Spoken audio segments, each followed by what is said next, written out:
Good morning. Welcome to the First Unitarian Church of Cincinnati. Our urban community welcomes all with love, supports learning and spiritual growth, serves our wider community, and works for justice, equity, and inclusion. If you'd like to learn more about our community or any of our programs, please contact us at member-care@firstuu.com. Our service this morning is a special presentation by guest speaker and musician Matt Meyer. Matt is a musician, a worship leader, a community organizer, and a lifelong Unitarian Universalist. He graduated from Berklee College of Music in 2004, where he studied hand drumming and world music. During that time, he also studied abroad in Cuba, Ghana, and Central America. Since then, Matt has led music and worship for hundreds of services in congregations all over the country. He's been a keynote speaker at the Joseph Priestley District Worship Arts Festival, the Ohio Summer Institute, Allies for Racial Equity National Conference, and the annual meeting of the Canadian Unitarian Council. He's also led music for most of the last 15 General Assemblies of the Unitarian Universalist Association. He is honored to have performed with Issei Barnwell of Sweet Honey in the Rock, Pete Seeger, Emma's Revolution, Pete Meyer, Jim Scott, Nick Page, the Halalisa Singers, Samba Trematera, and Bloco de Afro-Brazil. He's a founding worship leader and current director of operations for Sanctuary Boston, a contemporary worship community in Boston. He was a founding member of the Lucy Stone Cooperative and is a current organizer of the UU Song Leaders Convergence. You can learn more about their work at www.rhythmrevelations.com. Settle in and enjoy this wonderful service. We're glad you're here.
words adapted from Psalm 98. O sing a new song to the Eternal. Shout praise, all earth, break into music and song. Praise the Eternal with lyre and song.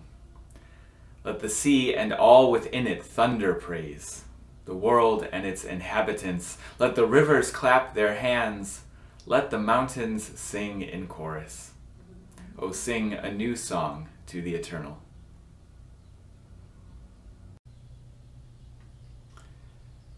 Just as the light of a single candle transforms the darkness, may our every word and deed transform our hearts and give shape to our communities. And just as the symbol of the chalice calls to mind the history that we have inherited, may it also call us to work for the future that we have envisioned.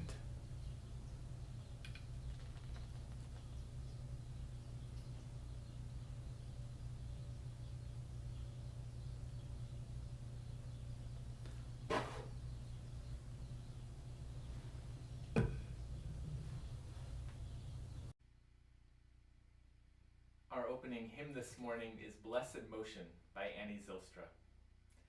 She wrote this song when she was inspired by the words of Martin Prechtel, who spoke of what it was like to have survived an earthquake in Guatemala.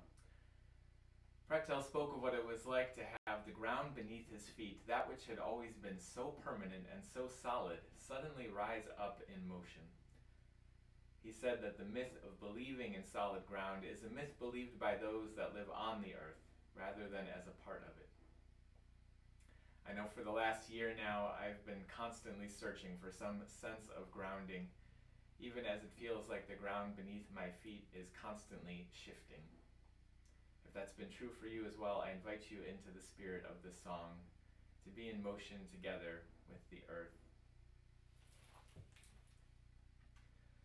I believed in solid ground until I saw the earth in motion, in the winds of steady change, and the ever-rolling ocean. All moves on in perfect motion.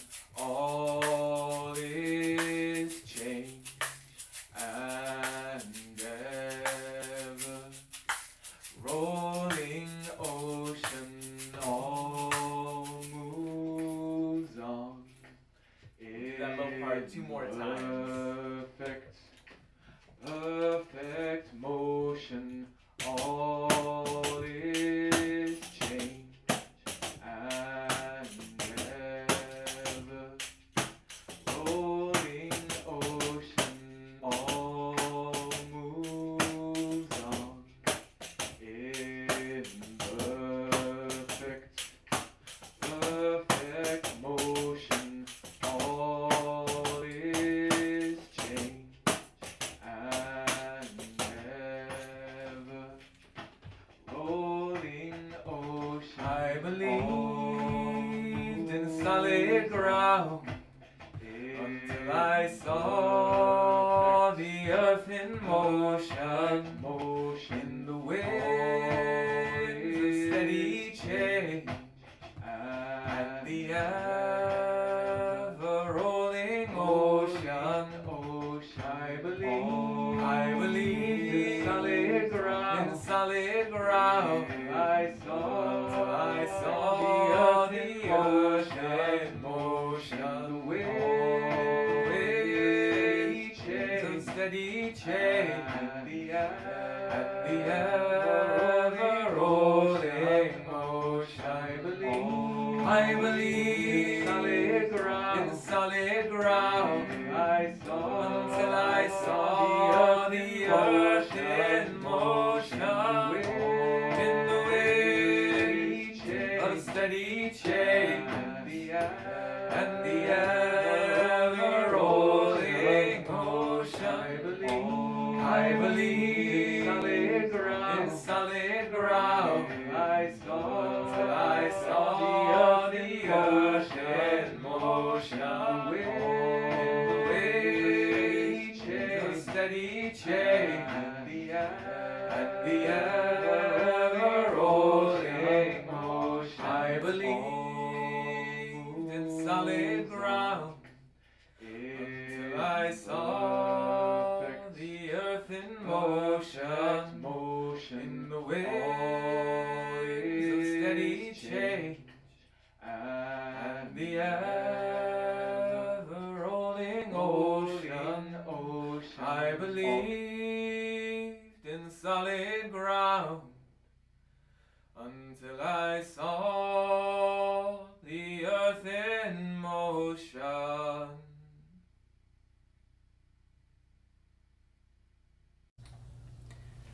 Desmond the mouse lived in the most beautiful meadow in all the land. Every morning, Desmond would wake with the sunrise and spend the day playing in the meadow. And every evening, Desmond would go to sleep in the middle of that meadow under the beautiful starry sky. One night, though, Desmond awoke when it was still dark out. He tried to roll over to a more comfortable spot, but something wasn't right. Desmond realized that his tail was stuck right to the ground and beginning to throb with pain. He felt behind him, and there was a huge boulder that seemed to have fallen in the middle of the meadow just on his tail. Desmond pushed on the boulder and he tugged on his tail. And he pushed on the boulder and tugged on his tail, and he pushed and tugged and pushed and tugged. And when he was out of breath and had just about given up, he saw a giraffe nearby in the grass. Good news, he thought. "Oh, giraffe," Desmond cried. "It seems that a boulder has fallen in the middle of the meadow just on my tail. I'm stuck and it hurts. Could you please push the boulder just a few inches in the other direction so I could go free?" The giraffe looked at Desmond and laughed the way giraffes do. "Silly mouse," said the giraffe. "That's no boulder. That's an elephant that has fallen asleep just on your tail in the middle of the meadow." "Well, thank goodness," said Desmond, a little relieved. "If you could just wake the elephant gently and ask him to roll over a few inches in the other direction, I could go free." "Well," replied the giraffe, "you know what they say about letting sleeping elephants lie. I find it's best not to get involved in other animals' business. I find it's best to remain neutral in times like this." Desmond replied quietly, "I do not appreciate your neutrality."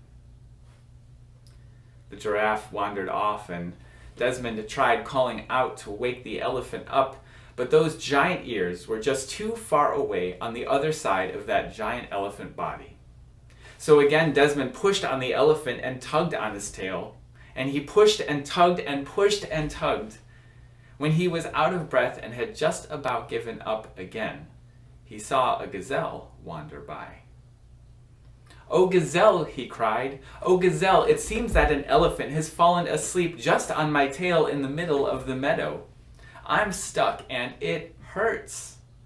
I wonder if you could gently wake him up and ask him to roll over just a few inches in the other direction so I could get free." "Well," said the gazelle, "you know what they say about letting sleeping elephants lie. I find it's best not to get involved in other animals' business. I find it's best to remain neutral in times like this." Desmond replied almost to himself this time, "I do not appreciate your neutrality." Desmond tried again to call out to the elephant. He tried again to push the animal away. He tried again and again to tug his little tail free, but it was no use. When he was out of breath and had just about given up for the last time, he saw another mouse wander through the meadow. Desmond called out, and the mouse scurried over and introduced himself. "My name is Nelson. Nelson, this giant elephant has fallen asleep just on my tail in the middle of the meadow. I wonder if you might run over and call out to his giant elephant ears and ask him to roll over just a few inches in the other direction so I could go free." "Of course," said Nelson. Nelson ran all the way to the other end of that giant elephant body, and he called up to those giant elephant ears at the top of that giant elephant head. But the elephant didn't budge. The elephant heard Nelson's small voice far away, but just felt too comfortable to move. Nelson ran back to Desmond and, a little out of breath, said, "I have an idea. Stay right here." He ran off, leaving a confused look on Desmond's face. A little while later, though, Desmond saw Nelson emerge through the tall grass, and he wasn't alone. Nelson had found 3 mouse friends to help him, and each of them had found another 3 friends. The whole group of them ran over to that giant head at the other end of that giant elephant, and one mouse scrambled up on the shoulders of another, and another mouse scrambled up on her shoulders, and one after another they climbed up, until the whole group of them had formed a long mouse ladder right up the side of that elephant. At last, Nelson climbed up the shoulders of all of his mouse friends, one on top of the other, until he was all the way on top of that giant elephant head, standing right next to that giant elephant ear. "Excuse me," he called out right into that ear. "It seems you've fallen asleep on my friend's tail in the middle of this meadow.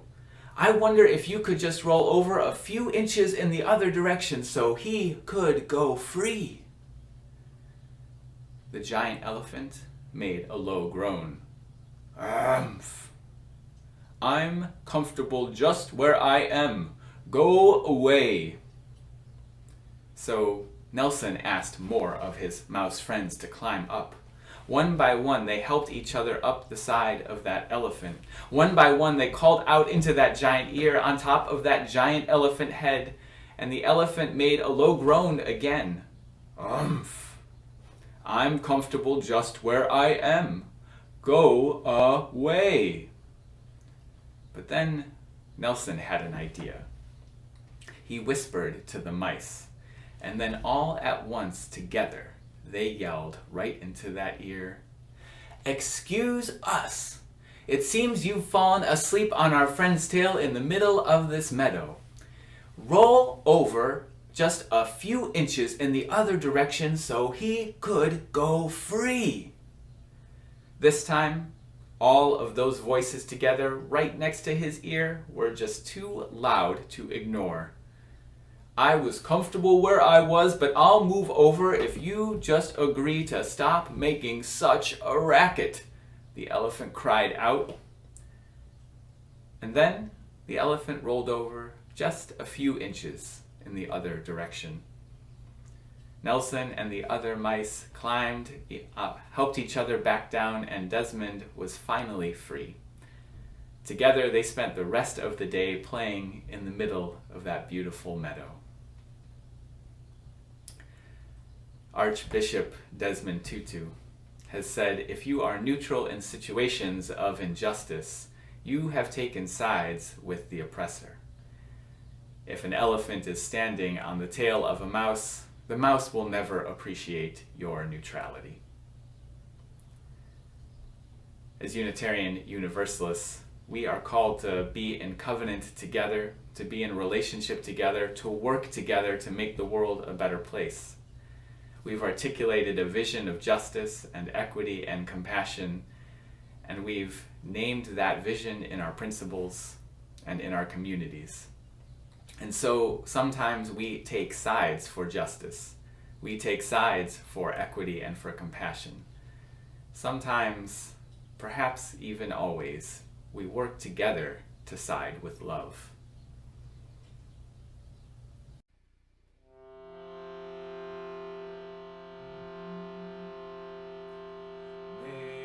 Channels for the streams of love, that they may broadly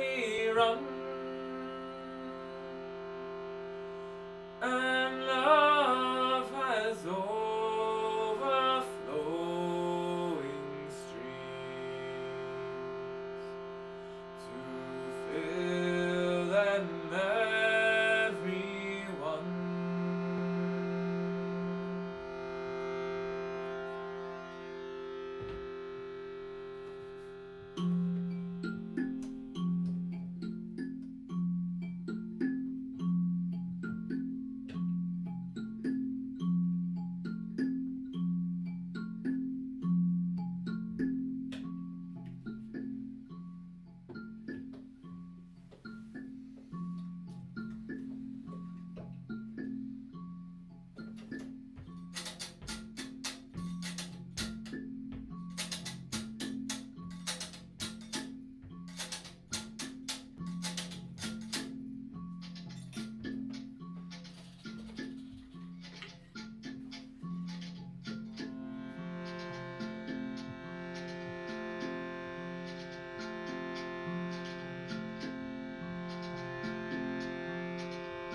Channels for the streams of love, and they may broadly run, and love has overflowing streams to fill them everyone. But if at such channels to provide the very founts of love for us will soon be parched and dry. For we must share if we would keep this gift all else above. We cease to give, we cease to have. Such is the law of love. We cease to give, we cease to have. Such is the law of love.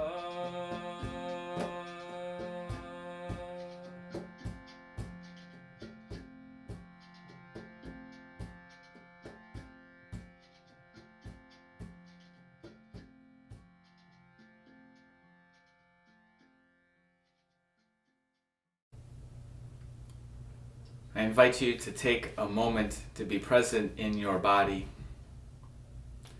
Take a moment to be present with yourself. For now, at least, there is nowhere else you need to be. There is nothing else to be done but to be here. Spirit of love that is within us and between us, be with us this morning as we are with each other, connecting heart to heart and screen to screen, reaching out though we are far apart. Love, be with us as we are with each other, bringing our whole complicated selves, our whole complex stories. We are practicing being the person we would like to be. We are practicing being in community. We are practicing building the world that we have imagined, a world envisioned in our hearts and articulated in our principles. But the world we would imagine for ourselves is far from the world we see around us. Spirit, the person we would like ourselves to be can feel too far from the person we are. Be with us as we are with each other in the middle, in the distance between. Be with us as we are with each other, grieving the losses, mourning the difficulties, the struggles, the fragility of our bodies, of our society. And Spirit, be with us as we are with each other also in the small celebrations, the small glad joys of the here and the now, the daily gratitudes of our daily lives. Spirit, be with us as we hold each other in the all of it, the joys and the sorrows, the struggles and the celebrations,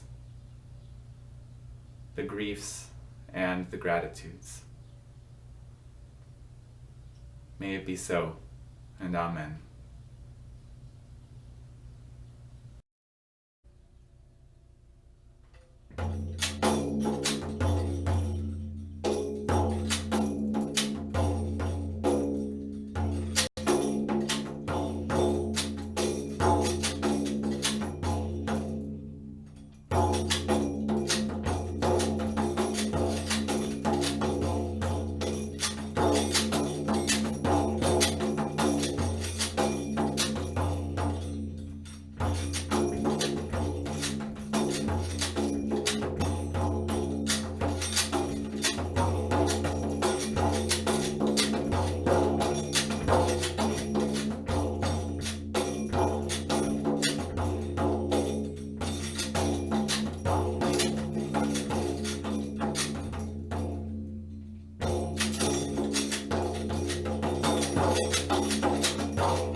These words come to us from Mickey Scott Bay Jones in her Invitation to Brave Space. Together we will create brave space, because there is no such thing as safe space. We exist in the real world. We all carry scars, and we have all caused wounds. In this space, we seek to turn down the volume of the outside world. We amplify voices that fight to be heard elsewhere. We call each other to more truth and more love. We have the right to start somewhere and continue to grow. We have the responsibility to examine what we think we know. We will not be perfect. This space will not be perfect. It will not always be what we wish it to be, but it will be our brave space together, and we will work on it side by side.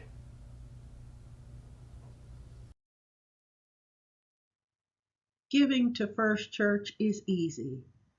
You can text the word GIVE to 513-717-7373.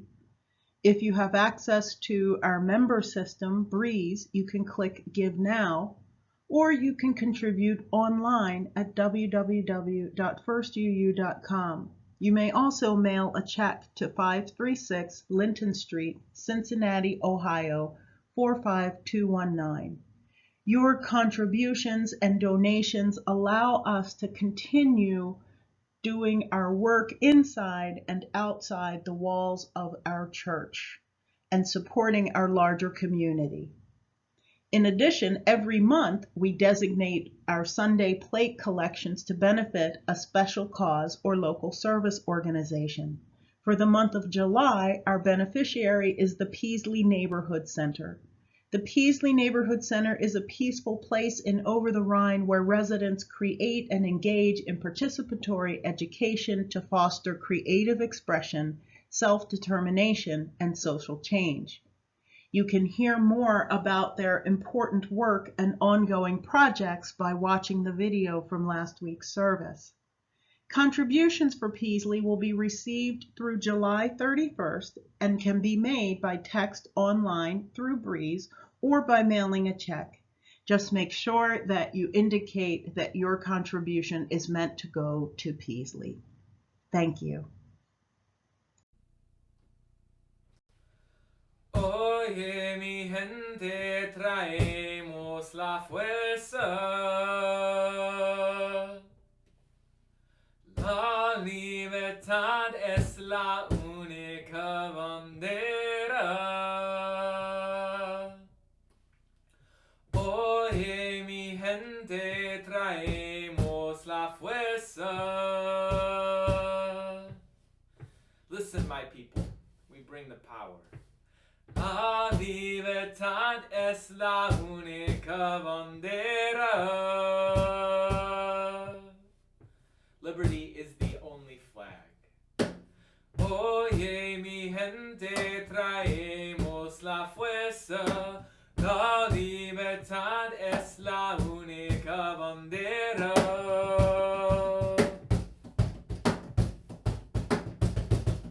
Listen, my people, my condor, my eagle. No human being can ever be illegal.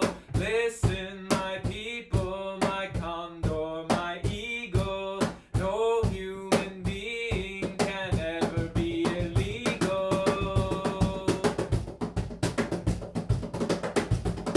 Oye, mi gente, traemos la fuerza. La libertad es la única bandera. Listen, my people, my condor, my eagle. No human being can ever be illegal.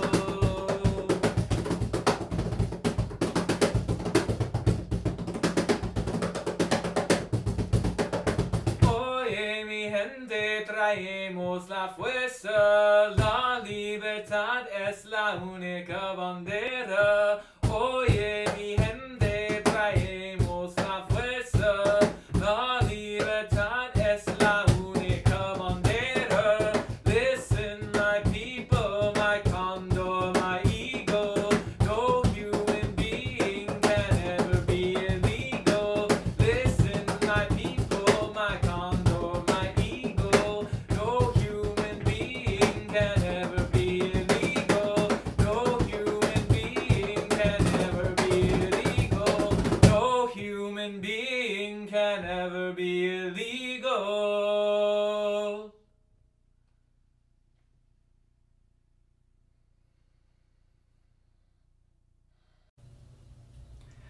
I start nearly every day with a to-do list, usually scribbled on a post-it note on the corner of my desk.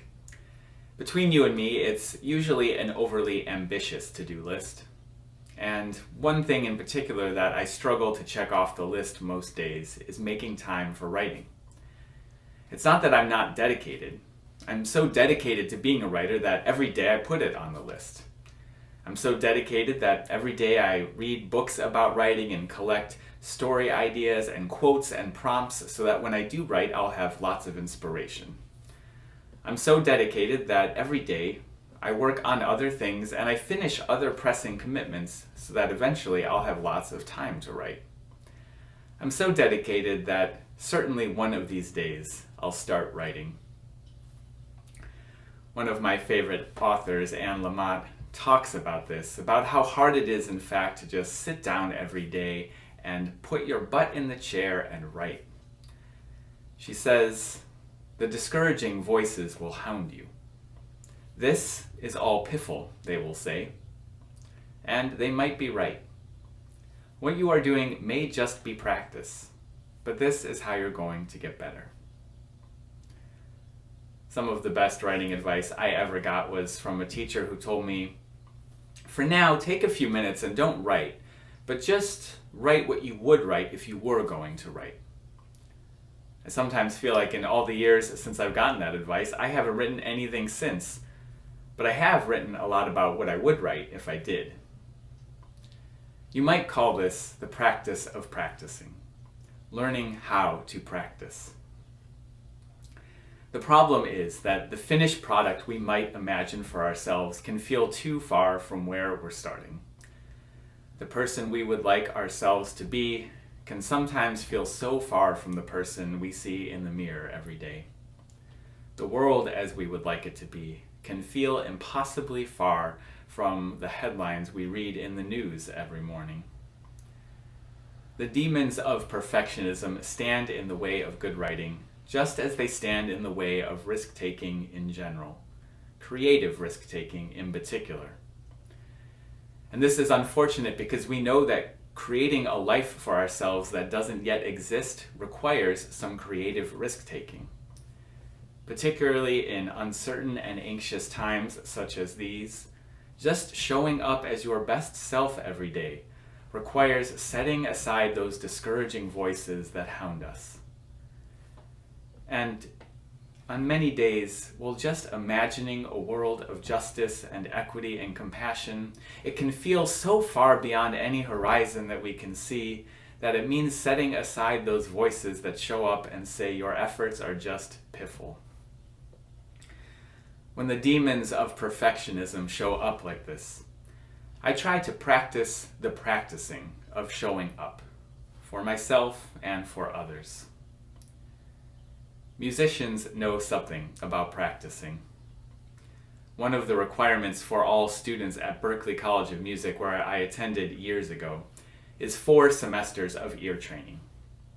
Ear training is learning to sight sing music just by reading the notes on a page, and learning to write down and transcribe the music just by listening to a song. Now, when I began school, I certainly knew that there were people who were capable of this kind of magic, but it seemed like some kind of Harry Potter nonsense to me. Like, you may as well ask me to sit at my desk and use my conductor's baton to turn the desk into a toad.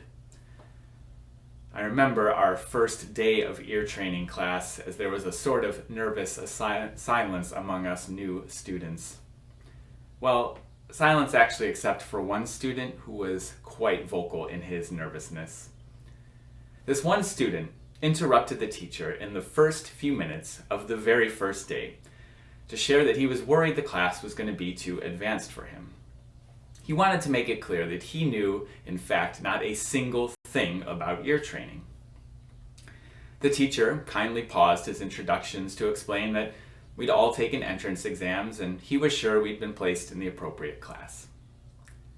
The teacher tried to continue but was interrupted again. Well, the man said, "Is this the very lowest class though? Because I need to be in the very lowest class." Some of the students in the class giggled a little bit, and you could tell our poor teacher looked around the room a little sheepishly, not really wanting to answer that yes, we were in fact a class of the most very basic students. "Well," he said, "it is ear training 101, so it is the lowest. There is, I guess, a class for people that have previously failed the 101, but you all are just about the lowest." Now, while some of the other students giggled, I was actually kind of glad that someone was questioning what felt to me like the absurd notion that sight singing even could be taught. I don't know what happened next for that student, but he never came back to our class. Not because anything we did on that first day was in fact too hard for him, I'm sure of it, but because I think he lacked a belief that improvement was even possible. I kept going, thinking that, well, if generations of students have done this before, it must be possible somehow, even if I personally can't see the way forward. And I made a commitment to at least practice the material. I've always remembered this other student, though, who gave up before he started. It's not just that he didn't try to become a master at ear training. It's that he didn't even try the practicing of it, which always struck me as the real loss.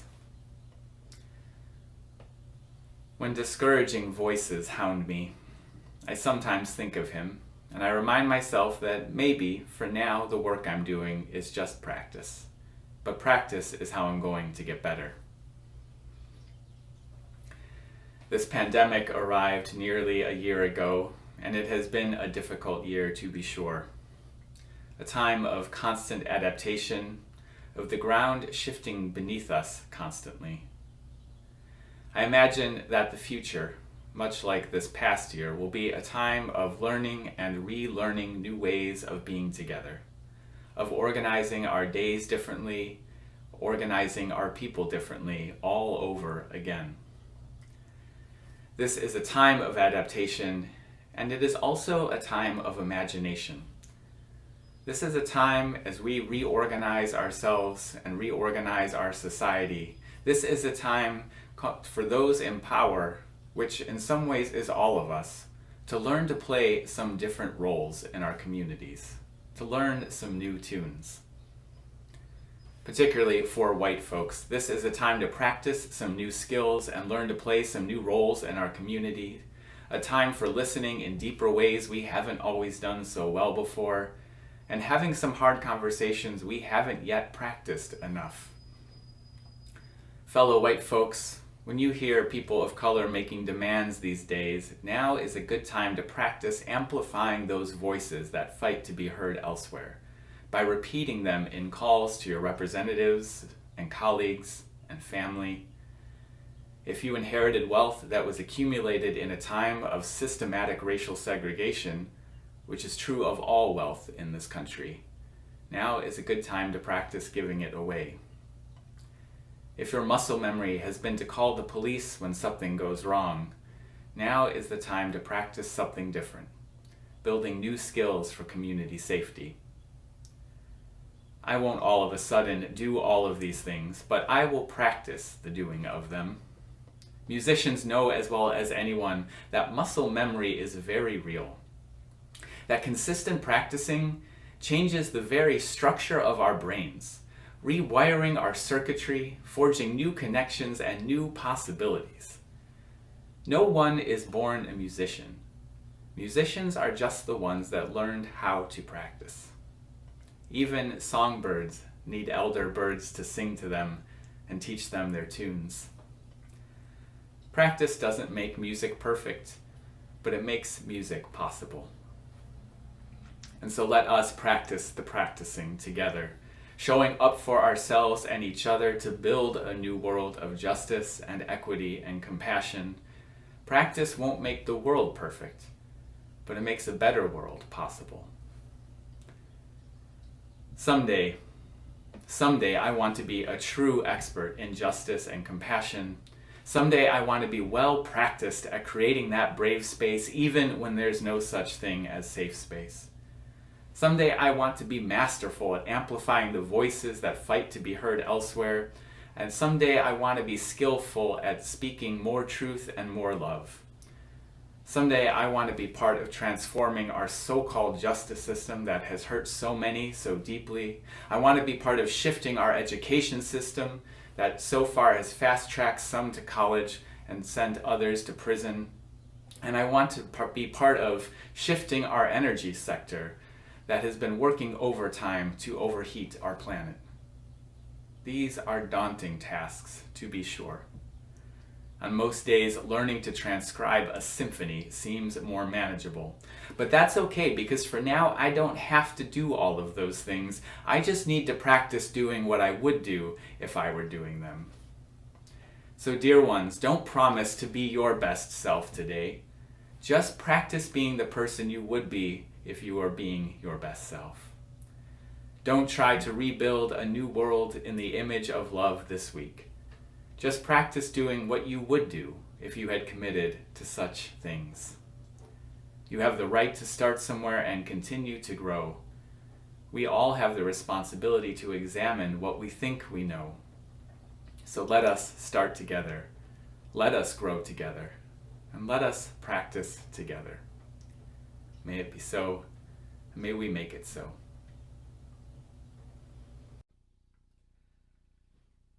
This song was written by Sarah Lynch Thomason, a climate justice activist in Appalachia. This song, like I think the best music and perhaps like the best faith communities, calls us not to turn away from the crises of our times, but to face the hard and difficult things together and to move forward together. There are more waters rising, this I know, this I know. There are more waters rising, this I know. There are more waters rising, they will find their way to me. There are more waters rising, this I know, this I know. There are more waters rising, this I know. There are more fires burning, this I know, this I know. There are more fires burning, this I know.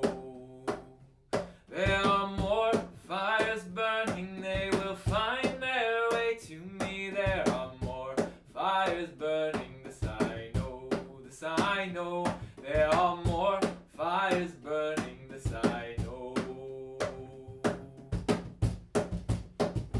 There are more mountains falling, this I know, this I know. There are more mountains falling, this I know. There are more mountains falling, they will find their way to me. There are more mountains falling, this I know, this I know. There are more mountains falling, this I know. I will wade through the water, this I know, this I know. I will wade through the water, this I know. I will wade through the water when they find their way to me. I will wade through the waters, this I know, this I know. I will wade through the waters, this I know. I will walk through the fire, this I know, this I know. I will walk through the fires, this I know. I will walk through the fires when they find their way to me. I will walk through the fires, this I know, this I know. I will walk through the fires, this I know. I will rebuild the mountains, this I know, this I know. I will rebuild the mountains, this I know. I will rebuild the mountains when they find their way to me. I will rebuild the mountains, this I know, this I know. I will rebuild the mountains, this I know. There are more waters rising, this I know, this I know. There are more waters rising, this I know. There are more waters rising, they will find their way to me. There are more waters rising, this I know, this I know. There are more waters rising, this I know.